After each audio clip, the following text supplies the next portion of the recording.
Today I'm going to share with you tips for coping with stress.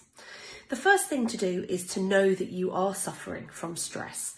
There are various signs of stress and they are either physical, like a headache, they're behavioural, which they're snappy, for example, or it could be emotional and how we're feeling, overwhelmed, as an example. So first of all, know that you are suffering from stress.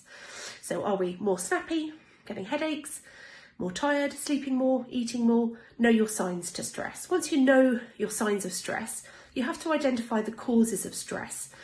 So list all of the things that could be causing you stress. That could be work pressures, deadlines, financial. Once you know what they are, then we need to decide what you can do about it. Does it sit inside your circle of influence or your circle of concern? Your circle of influence is if you can do something about it. So if it's workload, is it sorting your time management? Is it discussing your workload with management? Can we do something about it? If we can't do something about it, then it sits inside our circle of concern and we have to learn how to cope with it.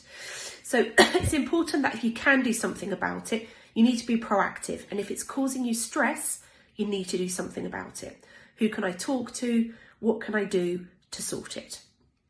If you can't do anything about it and it sits inside your circle of concern, the weather, cost of transport, they sit inside our circle of concern. What we have to do is we have to look after our well-being to ensure that we're able to cope with it.